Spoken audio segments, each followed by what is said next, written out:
Muy buenas tardes, mi nombre es Ángela Nieto y en esta presentación abordaré una lectura crítica sobre las concepciones de currículo, la investigación en diseño curricular y algunas propuestas teórico-metodológicas presentes en los aportes de Zabalza y Tapia.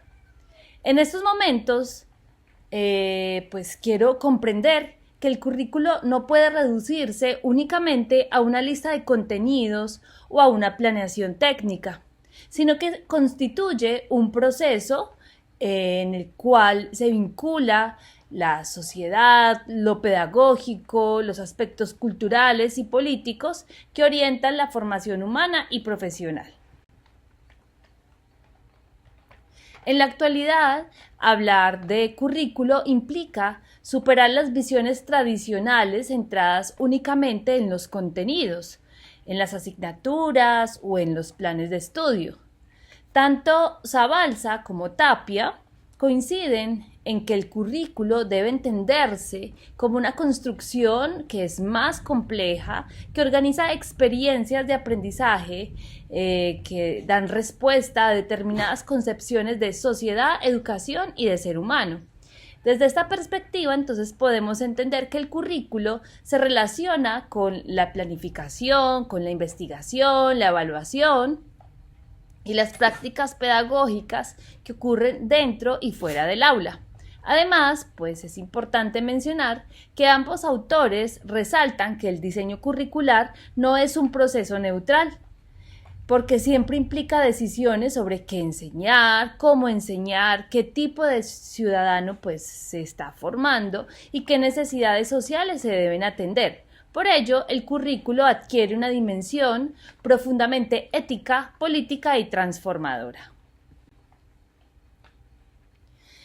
Entonces revisaremos estas concepciones de currículo donde se plantean dos grandes formas de comprenderlo. Primero, un currículo como planificación. Desde esta perspectiva, entonces, observamos el currículo relacionado con la organización de objetivos, contenidos metodológicos, estrategias y procesos de evaluación. Es decir, corresponde a todo aquello que se proyecta y que se diseña previamente para orientar el proceso educativo. Sin embargo, Zabalza afirma que el currículo no puede limitarse únicamente a documentos o a programaciones. Por eso se presenta una segunda mirada, el currículo como experiencia. Aquí, el currículo se puede entender desde una perspectiva real de aprendizaje, las reflexiones sobre la práctica educativa y las dinámicas que verdaderamente ocurren dentro de la escuela. Esto significa que una cosa es lo que el docente planea y otra lo que realmente se vive y se construye con los estudiantes durante el proceso formativo. Por ello, el currículo no es solamente teoría o planificación, sino también práctica, experiencia y construcción de significados. Otro aspecto muy importante que desarrolla Zabalza son los principios de desarrollo curricular. Entre ellos tenemos el principio de realidad, racionalidad, socialidad, intencionalidad, organización, selectividad, decisionalidad y provisionalidad. Sin duda, estos principios nos permiten comprender que el currículo debe responder al contexto y que debe ser real para los estudiantes y para la institución educativa. Además, el autor señala que el currículo debe ser flexible, dinámico y contextualizado. Esto es importante porque las realidades educativas cambian constantemente y exigen procesos de actualización permanente. También resulta significativo el principio de intencionalidad, ya que toda acción educativa tiene propósitos formativos, incluso aquellas acciones que parecen espontáneas. Por otra parte, el principio de provisionalidad plantea que el currículo nunca debe considerarse definitivo o rígido, sino que debe estar abierto a la evaluación y al mejoramiento continuo. Desde esta perspectiva, entonces, Tapia desarrolla una perspectiva muchísimo más crítica y transformadora del currículo. El autor plantea que la educación superior debe contribuir a la construcción de una sociedad democrática, participativa y humanizadora. Desde esta mirada, entonces, podemos decir que el currículo no responde únicamente a intereses económicos o a modelos tradicionales de reproducir el conocimiento. Por el contrario, se debe de promover el pensamiento crítico, la conciencia social, la transformación de la realidad y la formación integral. Desde esta perspectiva, entonces, encontramos que Tapia cuestiona fuertemente los modelos educativos que son memorísticos, que son eurocéntricos, porque considera que muchas veces reproducen formas de dominación cultural y limitan la construcción de conocimientos propios. Por ello, se propone una educación liberadora, inspirada en autores como Paulo Freire. Desde esta perspectiva, vemos que el profesor deja de ser un transmisor de información o de conocimientos y se convierte entonces en un facilitador de los procesos de construcción colectiva del conocimiento. Asimismo, entonces, el docente pues entra allí en la interacción con el estudiante, porque éste deja de ser un sujeto pasivo para convertirse en un participante activo del aprendizaje.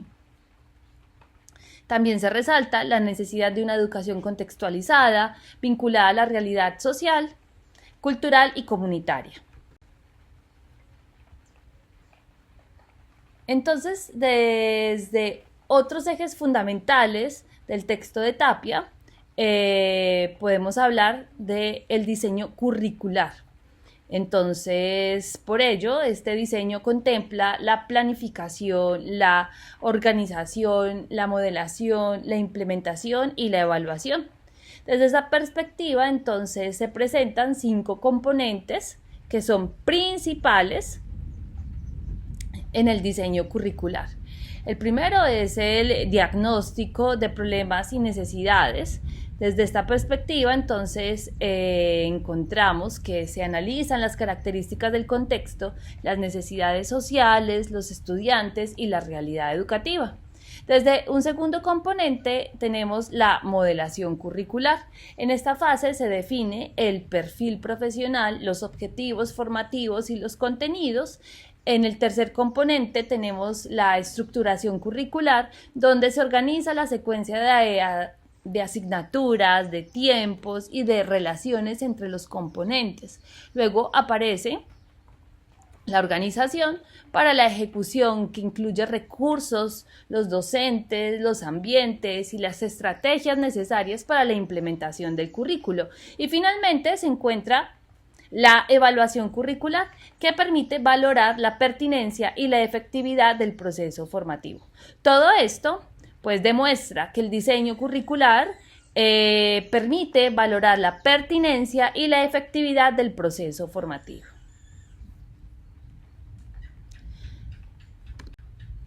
Encontramos entonces que la investigación en el diseño curricular busca comprender, transformar las prácticas educativas, y no se trata únicamente de analizar documentos curriculares, sino de estudiar cómo se desarrollan estos procesos formativos en contextos reales.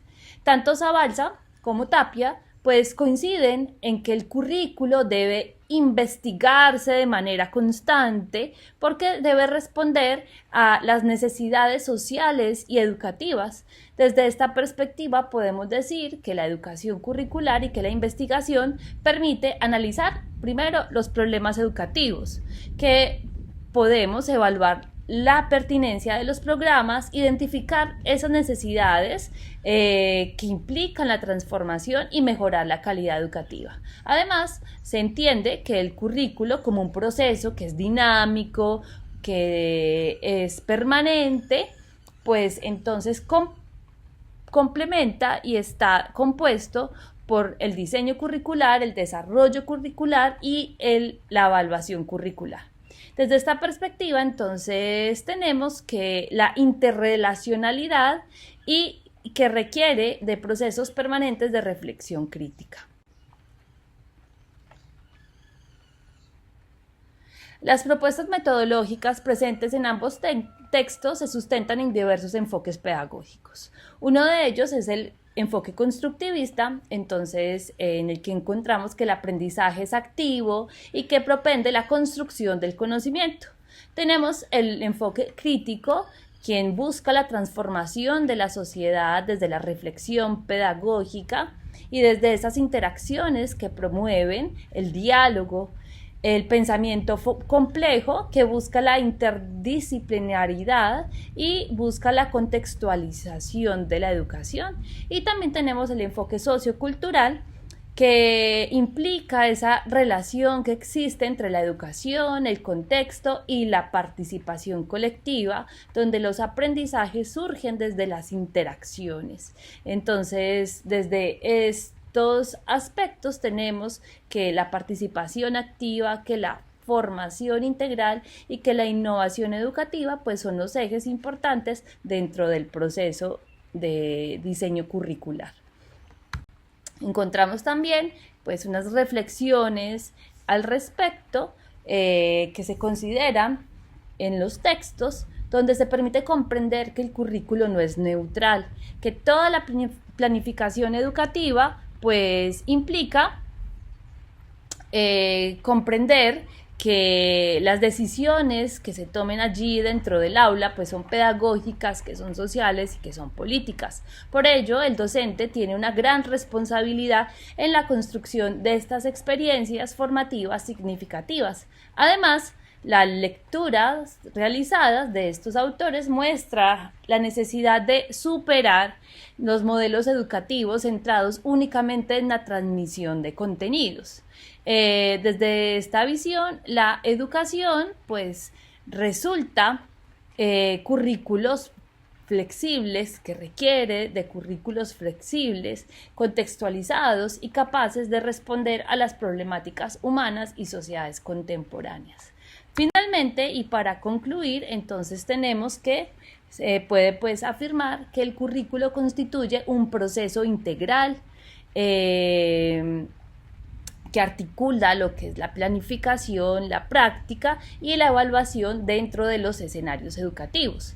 Desde las propuestas de los autores mencionados se puede comprender que el diseño curricular supera una dimensión técnica y se convierte en una construcción desde la pedagogía, desde la interacción social, y que es un asunto político orientado a la transformación educativa. Asimismo, autores como Zabalza y Tapia pues nos mencionan la necesidad de investigar y de tener unas propuestas teórico-metodológicas contemporáneas que evidencien que la educación debe responder sin duda a las necesidades de los humanos de la época moderna, desde la cultura, la sociedad, de una forma más reflexiva, participativa y humanizante.